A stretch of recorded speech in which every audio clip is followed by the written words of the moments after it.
And that is where we start today with some of our favorite reporters and friends. Back with us, and we're so happy to have her, from the Washington Post, White House reporter Ashley Parker. Chuck Rosenberg, former U.S. attorney who worked on the staffs of both Robert Mueller and James Comey, is here. Frank Figliuzzi, former FBI assistant director for counterintelligence. Bloomberg opinion executive editor Tim O'Brien, and Rick Stengel, former undersecretary of state for public diplomacy, here at the table. All lucky for us MSNBC contributors. Let me start with you, Chuck Rosenberg. I'm beginning to think that we've got it wrong again when it comes to special counsel Mueller, in that what may be happening is less of a grand finale and more of a like a relay race, handing off batons to various other jurisdictions. Is that possible? Very possible. In fact, several relay races. Look, the report that he's writing is important because what he was asked to do, to examine Russian interference in our election, is important. But there's a lot of other stuff going on, Nicole, including in the Southern District of New York. And so even when Bob Mueller and his team finish their report, I'm keenly interested in reading it. I am just as keenly focused on what federal prosecutors in Manhattan are doing. Remember, they are not cabined in the same way. They can look broadly and deeply at all sorts of financial misconduct. Frank, let me get you in on the same question. It would appear that we've been sort of arching toward some endpoint that may remain elusive. As Chuck just said, there are ongoing investigations. In one of them, Donald Trump's already been named individual number one. That same office now investigating the presidential inaugural committee, the president's business, Trump Organization, the 2016 campaign still under scrutiny, as well as New York State, and the DA yesterday in Manhattan announcing charges against Paul Manafort. Do you see this spreading as opposed to ending? I see this continuing as opposed to neatly wrapping up with a bow and telling the American public it's over. This is very complicated and, as Chuck said, has many tentacles. But I think we've got the strongest indications yet, Nicole, with the departure or imminent departure of Andrew Weissmann, top prosecutor for Mueller, and also an announcement, by the way, that one of the very senior FBI agents detailed to Mueller's team, David Archie, who was the deputy assistant director of counterintelligence, he's leaving and heading for a post to command a field office. When you put those two moves together, we are heading towards some sort of wrapping of the Mueller inquiry. The key question, of course, what will that seminal question, the answer to that seminal question be? What's the Russian criminal conspiracy? What did it look like? That's what he's got to answer before he moves on. Chuck Rosenberg, what kind of answers do you think will get to those questions? We were all together. You and Frank and I, at least, were together when Andrew McCabe sat around this table a few weeks ago and said that there was indeed a full counterintelligence investigation opened into a sitting president. We know that Robert Mueller absorbed that investigation. Do you expect those answers to be released to Congress or released to the public at whatever point the Mueller probe ends? Not necessarily, and I hate to be the one to rain on, a bipartisan congressional parade. Rain away. Yeah, well, here's a few drops at least. I can think of at least 4 reasons, maybe more, why we should not see everything in that report, as much as I might like to. First, there could be classified information in it, which would either have to be declassified or redacted. Second, there would likely be grand jury information in it, which we can't see unless a federal judge orders it released. Third, we normally do not talk about information that exonerates other people. At least we don't talk about it publicly at the Department of Justice and the FBI. And so I can imagine that might be a problem, too. And fourth, and in some ways this may be the most important one, Nicole, we don't talk about information related to ongoing investigations.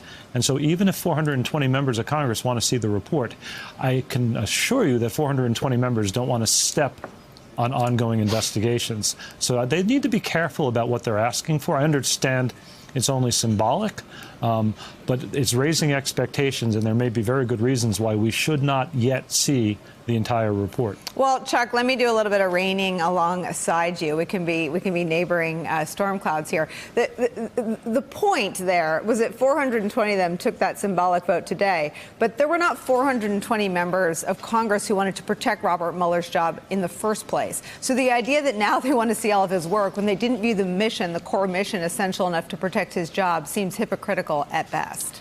Yeah, I'm shocked at congressional hypocrisy because you almost never see that.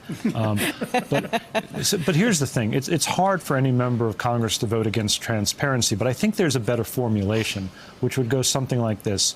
We'd like to see as much as we can, as quickly as we can, without undermining any ongoing investigations. That formulation makes sense to me. All right, Frank, let me put up the three. We've been talking about a handoff. Here are three fates sort of hanging in the balance. Mike Flynn, the president's first national security advisor, awaiting his sentencing. Rick Gates, awaiting his sentencing. And Roger Stone, who was given a trial date today, awaiting his trial. These are three seminal figures in the Mueller probe. What do we learn from the fact that all of their fates will not be wrapped up when and if Mueller concludes his investigation? Yeah, it's looking increasingly like that's so, and there's a couple of options here. One would be that a prosecutor from Mueller's team stays plugged in, assists, or takes a lead, but embeds himself or herself in Southern District of New York or District of Columbia or wherever the appropriate venue is. The other possibility is he cuts ties entirely and hands it over and transitions to another district. That could be, and I think Chuck has heard me say this before. You know, Mueller is raised up in the system, a believer in the rule of law and our court system. And I could see Mueller saying and thinking from a strategic standpoint, wouldn't it be great if the system, our rule of law, that some of the very U.S. attorneys that perhaps Trump appointed actually handled the end of this case and actually took care of business? I could see Mueller doing that. Ashley Parker, in the time that Donald Trump has been under investigation for possible connections, conspiracy, ties, coordination, collusion, whatever C word you want to use, with Russia, you have grown a human and raised a human. We're happy that you're back. But I want to know, for all that has changed, what has remained the same in terms of this White House's posture vis-a-vis the Mueller investigation? Well, it has changed, and also now what's surprising is that early on when these things were coming down, there was actually a real element of alarm and fear in what is coming for us. But right now, having lived under this for basically the entirety of his presidency, what's so striking to me is that people in the president's orbit, first of all, they're just like us. They don't know anything more about the Mueller report than we do. We've heard the president is kind of asking aides, so what are you hearing? Do you know anything on timing? Which are the same questions journalists are asking, but they've been living under this cloud for so long that as of now, there is not necessarily the amount of fear and anxiety that you would expect as all of Washington awaits this. They certainly want it to come. They're certainly a little nervous, but it is not maybe the outsized sense of foreboding you might expect in that building. Ashley, is it your sense that that's because they've been given some signal that the president's in the clear, or is it just the deadening of sort of the daily news cycles that have become really brutal for this White House, and the president seems to have retreated into this sort of Fox News bubble, relying almost exclusively on his own Twitter feed for information and consolation, or is there some sense that there was someone that went in and exonerated the president or cleared the president? Is it fact-based or is it mood-based, that state of mind you described? It's certainly more mood-based. The president himself has said publicly and privately and does seem to truly believe, now to be clear, this doesn't make it true, but he does seem to truly believe that he has done nothing wrong. So that is what he is expecting to find. And then some of it is what you said is sort of the deadening. It's just there's this constant hum. Someone likened it to me. They said they don't think the Mueller report will land the same way, for instance, that Fire and Fury did, which was that Michael Wolff book. Now, that seems odd. A special counsel's report should be a much bigger bang than a scandalous book by a journalist. But I think at this point they're just so used to living amid crises and reacting to scandals that until they actually know what's in the report, and again, everyone, and they especially are at a disadvantage because they don't know what it's going to say, they don't know how to respond, that they are just trying to proceed as business as usual for now, at least. And Chuck, would that be in line with the reality? I mean, it's my understanding that senior Justice Department officials don't know what's in this report yet either. And until Robert Mueller picks up the phone and calls the Attorney General and says, okay, Mr. Barr, I'm done, or he probably calls him Bill, they've known each other a long time, I'm done, I'm going to walk this over to you or transmit it to you, however he does. Really, we don't know what we don't know. Yeah, we don't know. That's right. And so it's sort of hard to guess. And I imagine, as Ashley described, there's probably a numbness setting in at the White House. They've been battered for a while now about reports and findings and leaks and investigations. And so I imagine, like us, they want to read this thing, too, and then figure out where they go from there. Again, though, I caution, Mueller's remit was narrow. He was asked to look at sort of precisely one thing, which is Russian interference in the 2016 election and whoever may have assisted them or conspired with them. All the other stuff that could impact a president and a presidency will likely come out of the Southern District of New York. And Frank, is there, so that's been described to me as a seeding. Will you explain that other investigations have been seeded in other offices, that Donald Trump and Rudy Giuliani and all the lawyers that became before them have not spent 22 months assailing and attacking and impugning in the eyes of the public, or at least in the eyes of the Trump base? Yeah, the planting or seeding of these tentacle cases that are out there is both strategic and also simply a reflection of the beauty of our system, that we've got state, we've got county, we've got federal, we've got different districts, and all of them can work together and get justice to prevail. And I think Mueller has used that to great success, and we'll really only know the true success of that in the coming months ahead as we see the fruits of all the labor in these districts. I also think that, let's go back to the seminal question that Chuck referred to and that Mueller has to answer. I think that Congress, there's a middle ground here in terms of transparency, and I think that we talked about this yesterday, the House and Senate Intelligence Committees have great leverage when it comes to getting briefed on significant counterintelligence matters. There is no more significant counterintelligence case in the United States government than the one being worked right now by Bob Mueller. And he owes them an explanation. He owes them an answer, and they can ask for one. So I think that there's a way to appease the House and the Senate by getting them briefed when that report is ready to be issued. Tim O'Brien, I was reminded this week by a source close to the investigation that Robert Mueller was never not interested in the obstruction of justice investigation, that along with the question Frank's talking about, along with the narrow mission Chuck just described, along with the deadening that I'm sure Ashley has dead right about this White House, it's also entirely possible that we see a very detailed description of conduct that, if it were anyone other the president that couldn't be indicted, would amount to criminal obstruction of justice. Scooter Libby, my former White House colleague, was charged and prosecuted for obstructing justice. Lots of people in the Mueller probe have been charged and prosecuted with obstructing justice. I mean, there could still be devastating information that, if we take ourselves out of this deadened bubble, would in any other normal world be a calamity. Well, remember, Bob Mueller's existence in this investigation came out of the fact that the president fired Jim Comey. And it's reasonable to interpret that as an obstruction of justice. You know, I think some of the things hanging over this is that Bob Mueller's remit in the beginning was both narrow, but it was also open-ended. And the collusion investigation almost gave rise to an obstruction investigation, because clearly the president was threatened by an investigation of collusion. I think if you start to get into what were the president's motives for colluding or obstructing, it raises questions about his finances. I think early on, Bob Mueller had a couple of things strategically he had to consider. One was the president going to try to shut him down. And it made we know he did. He tried to fire him. He contemplated it. So I think it made sense for Mueller's own the sanctity of the investigation to move some of it elsewhere. I also think he was very attuned to the idea that Republicans in Congress were saying you're out of bounds here. So he also, by moving the financial stuff and things that would give rise to high crimes, the porn star, move that stuff elsewhere and stay focused, so he could say, I have stayed on the straight and narrow, and I've kept it into this narrow range. You can't come after me for that. However, I think we're at a point now where this does appear to be ending. I think people suspected that perhaps Jared Kushner and Donald Trump Jr. might be indicted by Bob Mueller, and that doesn't appear like that's going to happen. And so I think reading into where we are in the end game with this, before we know what it is, which is risky, I don't think the investigation appears to have gone as far as it might have. He appears to have made a decision not to subpoena the president to testify under oath.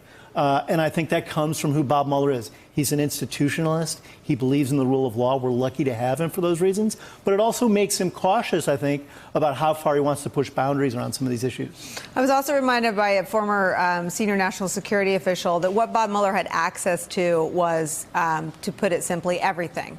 Not just U.S. intelligence, not just U.S. intercepts intel, not just CIA analysis, but Five Eyes intel, anything that any of our allies that we share the most sensitive intel with. So in terms of getting to the bottom of this question about whether or not the Trump campaign was in contact with, I guess we already have the answer to that. We know Manafort was in contact with Russian agents. We know Stone was communicating about WikiLeaks. That Mueller will have had access to the kinds of things that, as Chuck has said, would be unwise and unsafe to release to the public, but it doesn't mean, it won't mean necessarily that there was no there. No, but I suspect that people will be a little disappointed by the Mueller report when it comes to the main focus of Russian collusion, in part because this is something I worked with at the State Department. My book is partially about this. People think that, Putin was on the phone to Trump and saying, do this and I'll help you and I'll buy your hotel and this and that. That wasn't happening at all. The Russians are, both Trump and the Russians are disorganized crime families. They're not actually contemplating anything and doing it together. So Bob Mueller will see a lot of what the Russians were doing.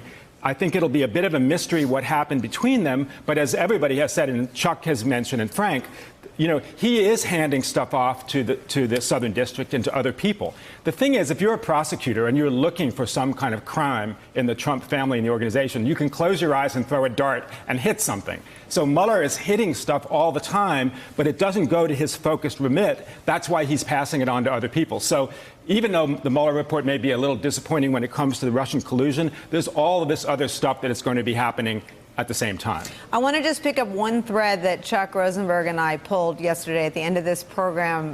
Congressman Jerry Nadler, chairman of the House Judiciary Committee, came out and described a meeting with Matt Whitaker. And although there is a he said, I just want to try to boil this down in terms of its enduring importance. It seems to me that what we know from the New York Times reporting and our own network's reporting, Chuck, is that there are, there's some open questions about whether or not Matt Whitaker tried to get involved with, in an inappropriate way, that recusal process for the politically appointed U.S. attorney there in New York. That seems like a question. And if we're talking about the ongoing importance of the Southern District of New York, that seems like a question that people are going to want to try to boil and distill beyond the he said that emerged yesterday and today. Yes, you can imagine conversations ranging from the benign to the nefarious, right? Benign would be the president simply inquiring whether his hand-picked U.S. attorney can reinsert himself into the case because he's a smart guy and I trust him and he has good judgment, to the nefarious, which is I need my guy in place to make sure nothing bad happens to me and we kill this investigation. And so, as is typical, the angel is in the details. We need to know from Matt Whitaker what that conversation was. But the thing we talked about yesterday, Nicole, this notion that somebody who had recused himself because of an appearance of a conflict or an actual conflict could unrecuse himself. I'm just not familiar with that. I've been around the Justice Department for a long time. It's not a thing, Chuck?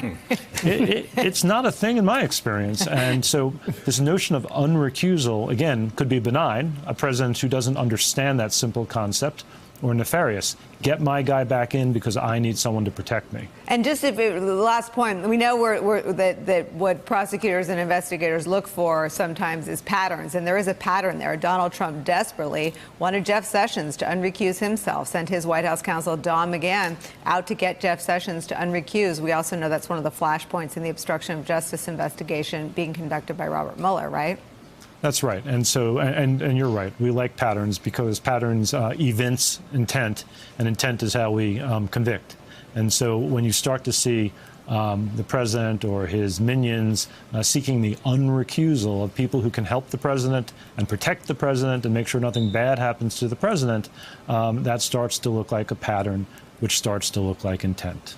And once Chuck Rosenberg invokes the word minions, it's time to go. Chuck Rosenberg and Frank Figliuzzi, thank you both so much. Hey there, I'm Chris Hayes from MSNBC. Thanks for watching MSNBC on YouTube. If you want to keep up to date with the videos we're putting out, you can click subscribe just below me or click over on this list to see lots of other great videos.